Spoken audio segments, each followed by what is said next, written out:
What is up, Flick fans, and welcome back to my channel. I actually was not planning on reviewing this one because of all of the controversy and the anger and people coming at each other on social media, and two, because it just took me so long to get through it. One, it's 4 hours long, and two, it's a hard movie to get through. I will explain all of that in the actual review. What I need you guys to do is get down in the description below. Let me know, have you watched this documentary? I don't blame you if you haven't. It's one of those, it's not something that everyone is going to be up for watching. I know people in my own life, I said, listen, have you seen this documentary? Do you know what it's about? And they're like, yeah, I want to keep my perception of Michael Jackson. I'm like, okay, I get that. I watched it because I felt like I had to review it on here and on Letterboxd, and it's just something I keep hearing about, and I had to put myself through it. So that's what I'm going to do today. Like I said, comment down below. Thank you guys so much for watching this video, and let's get into and start talking about Leaving Neverland. So in Leaving Neverland, at the height of his stardom, the world's biggest pop star, Michael Jackson,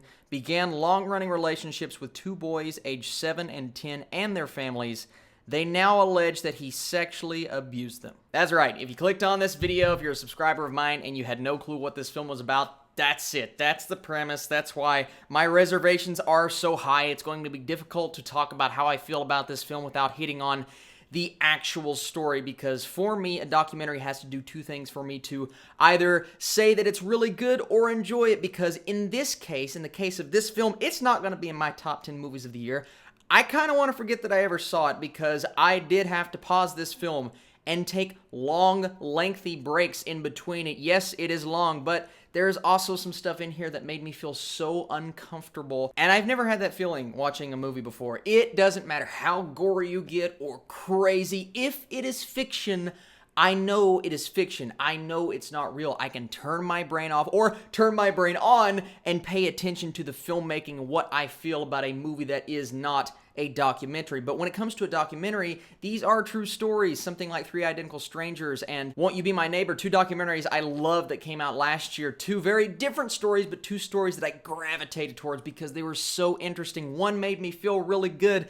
The other one is this crazy government conspiracy, but it really happened. And that's the definition of a good documentary, one that intrigues me and engages me, one that I want to go tell my friends about because it made me feel so good about myself. This is a documentary that I have to put in a different category because I do think it's very well made. I appreciate the fact that they went about doing this. I appreciate the fact that these two guys, now you can say what you want about them being honest or not, but what I saw in these 4 hours, I don't know how you can keep going for so long and say the things that they said without it being at least a tad bit honest, and stories begin to overlap and you start to hear things. And I like how they went about pacing the documentary. You start out, you get introduced to these two guys, their families, they start to tell their stories.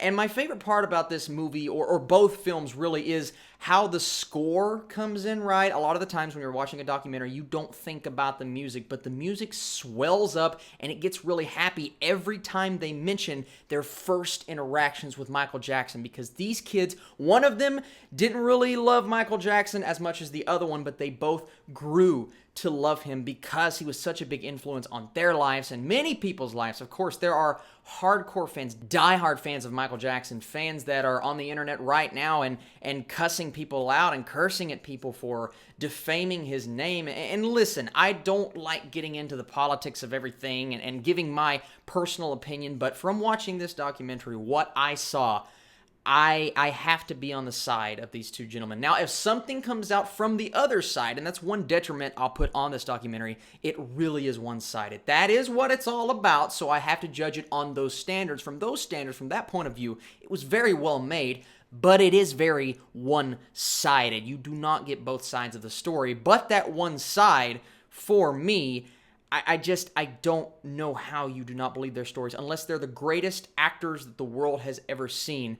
These stories, like I said, made me stomach sick. I was disgusted with what they said. I'm not wanting to spoil what it is. I didn't want to talk about what it is. You can only imagine how these boys went about life after they started having these experiences with Michael Jackson. And they explain it in the documentary. They are young children. They don't know any better. What is fed to them at that age is going to stick with them for the rest of their life. And they were suckered in by these experiences and by Michael Jackson, and they thought that they truly loved him. And then probably about an hour and 30 minutes into the first documentary, you start to realize where things were actually headed, because really the first hour is just them getting to know him. It told a little bit about their commercials and what they went through and how they started to go on stage with Michael Jackson, because he would always bring the kids on stage and whatnot. And all that's fine and dandy. You're like, oh, I guess this isn't as bad as I thought it was going to be. But then I remembered what the summary said, and then they started to tell the actual story, and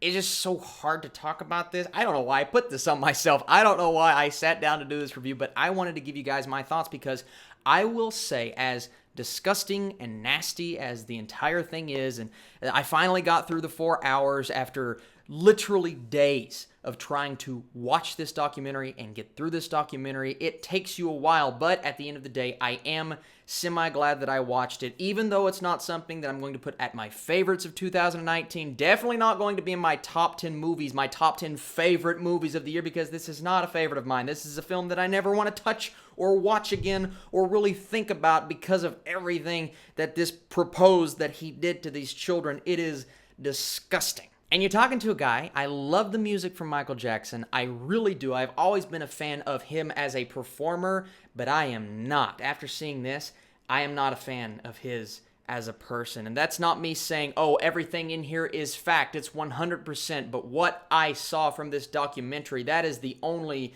thing that I need to see to say, no, I don't want to talk about it again. I don't want to think about it again. Ugh. But when you look at the filmmaking and what I judge when I judge an actual movie, how well made this documentary was, it was really well made. The way that they went about bringing in old footage, mixing that with new footage. I even like the drone shots, and we get that a lot. With the fire documentary that came out earlier this year, we get a lot of drone shots showing places around town and showing the entire story. Yes, I really like that. I think that worked really well with the story, even though it's a bit cliche and conventional. And once again, the score, the music, really brought it all home, because it would swell up and make you emotional and like, oh, it's not that bad. And then it would get deep, and it would get dark, and it would get tragic, and the family members would come on, and they would start tearing up, and they would tell the true story, what actually happened. And it only gets worse as you go throughout the documentary. Like I said, we do not get both sides of the story. It's really a one-sided thing, but it's all I needed to see. I never want to touch this story again. I never want to get near it. I feel so bad. My thoughts come towards the family. The fact that they said that they could not come out and say, and that's not a spoiler, they said that they could not say anything about the true nature of what happened in real life, and it's sad. Now let me make this clear. When I say the family, I want you guys to take that lightly, because these two guys who went through this entire experience, my thoughts are with them. As for the parents, what are you doing? You put your kids in this situation. Now, maybe they were manipulated. Maybe they truly didn't know like they said, but my goodness, you think I'm letting my kid do what you let your kid do? Ridiculous parenting. I'm done talking about that specifically, but that part really pissed me off. They were threatened. They said their lives were going to be over if this ever got out. But you know what?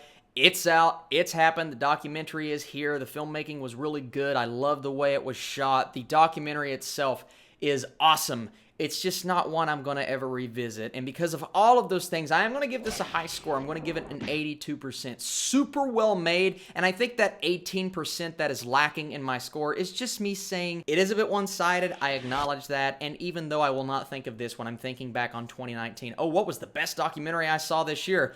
In terms of quality, it's definitely up there, but in terms of memorability, I just want to wipe this entire thing from my mind. But that's just me, guys. Listen, everyone is going to handle this differently. I do recommend that you see it, because I think it's a very important story. I think it's one that many people need to see. Thank you guys so much for watching this video. Get down in the comments section below. Just talk about it, man. This is your open space to talk about this documentary, to talk about your thoughts on the situation. Just because I feel a certain way does not mean you guys have to agree with me, and that's an open discussion that I would love to have in the comments section. I appreciate all of you for watching this. Like I said, I have more Netflix reviews coming. I'm currently in the process of watching Immortals. That is coming, and then hopefully I can get to Shadow. There's a lot of stuff coming out this week, so I will try my very best. You are the absolute best, and check out all of my Captain Marvel videos. They are on this channel. But that's over with. We get to move on to Shazam, because that's the next big superhero blockbuster. I will catch you guys very soon.